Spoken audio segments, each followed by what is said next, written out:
Bismillahirrahmanirrahim. Assalamualaikum warahmatullahi wabarakatuh. Kita lanjutkan kajian kitab Fathul Mu'in bisyarhi Qurratil Aini bi Muhammadiddin.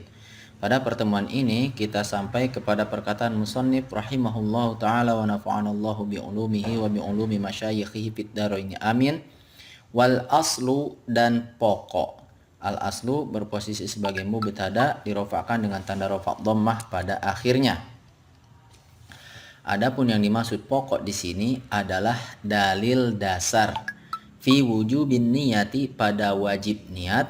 Khobaru adalah berita atau hadis. Khobaru berposisi sebagai khobar dari al aslu, marfu dengan tanda rofa dhammah pada akhirnya. Innamal a'malu bin niyati, sesungguhnya amal-amal adalah dengan niat. Di sini fungsinya lil musahabah, menyertai. Jadi amal-amal itu akan menyertainya niat, atau amal-amal itu senantiasa disertai niat. Nah, al-a'malu itu berposisi sebagai mubtada, diropakan dengan tanda rofa dhammah pada akhirnya, dan jumlah jar majrur bin niyati menjadi khobarnya. Adapun jumlah innamal a'malu bin niyati qasdul lil hikayah itu berposisi sebagai mudhof ilaih, dan mudhofnya adalah khobaru. Artinya innama sihhatuha.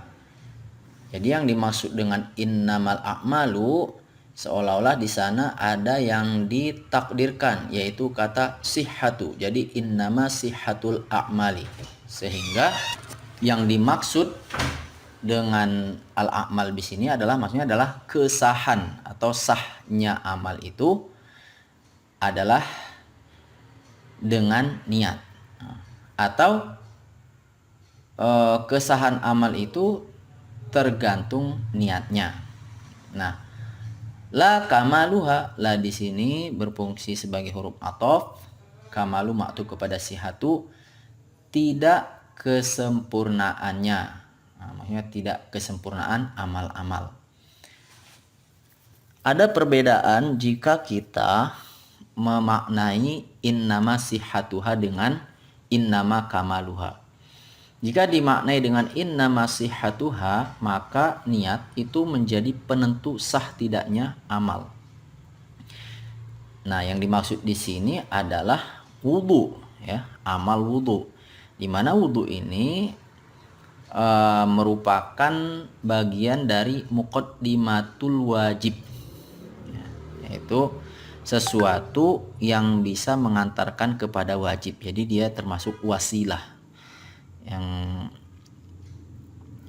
biasa digunakan kaidahnya itu ma la yatimul wajibu illa bihi fahuwa wajib. Jadi wudu itu merupakan sarana yang dimana menjadi pengantar kepada sesuatu yang diwajibkan. Banyak ya perkara-perkara yang tidak bisa terlaksana kecuali dengan adanya wudu. Begitu juga dengan mandi wajib. Nah, untuk perkara sarana-sarana yang mengantarkan kepada kewajiban ini, dalam madhab Syafi'i itu harus disertai dengan niat dalam pelaksanaannya. Jadi niat itu menjadi penentu sah tidaknya, sehingga dimaknai hadis ini dengan innama sihhatul a'mali bin niyati. Tetapi Imam Abu Hanifah itu berpendapat bahwa maknanya adalah innama kamalul a'mali bin niyat, sehingga dalam perkara sarana yang menghantarkan kepada wajib seperti wudu atau mandi itu niat kedudukannya hanya sebagai penyempurna saja, sehingga kalaupun tidak berniat amalnya tetap sah, wudunya tetap sah atau mandinya juga tetap sah. Selanjutnya wayajibu dan wajib. Yajibu fi'il mudhari marfu dengan tanda rofa dhammah. Qarnuha, mengiringkannya. Qarnu menjadi fa'il yajibu. Hadis ini maksudnya adalah niat. Inda, ketika awwali ghasli, pertama basuhan, juz'in bagian min wajhin dari wajah. Jadi kapan diletakkan niat itu?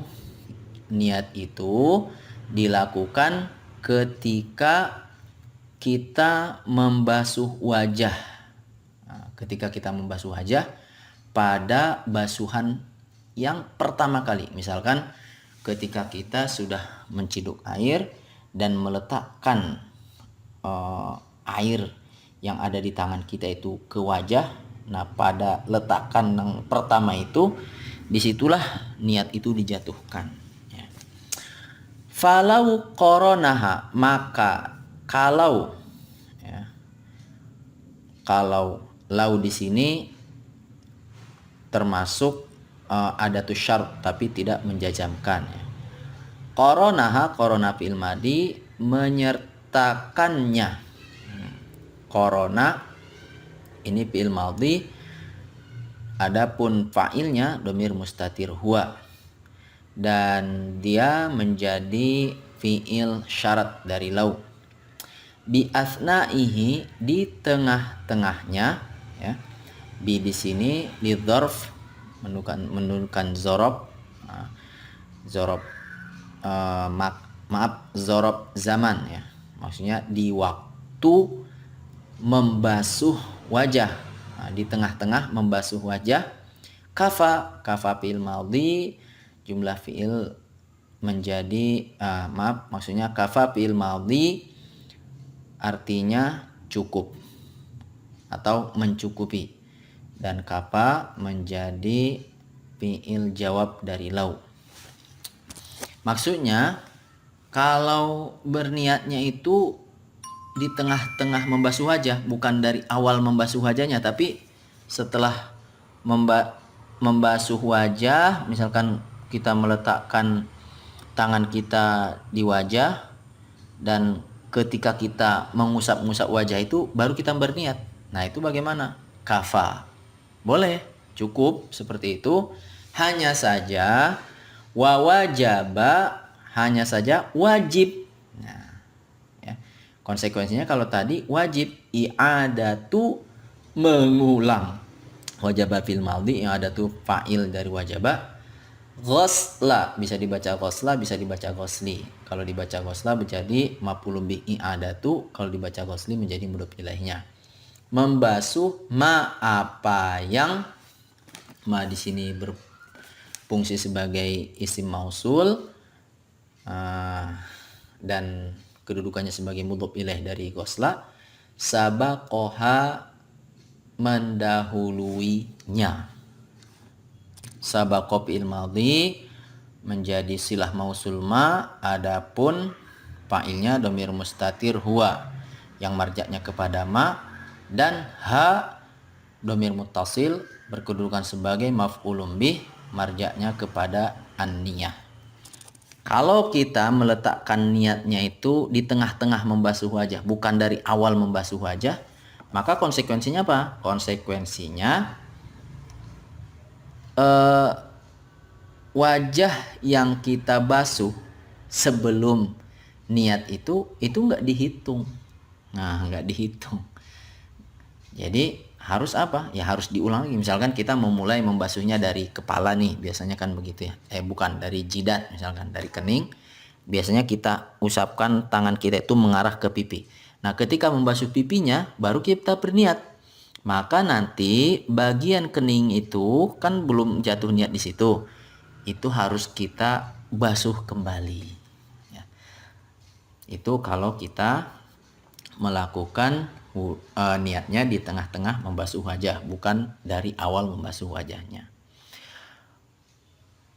Wala yakfi qarnuha, dan tidak cukup.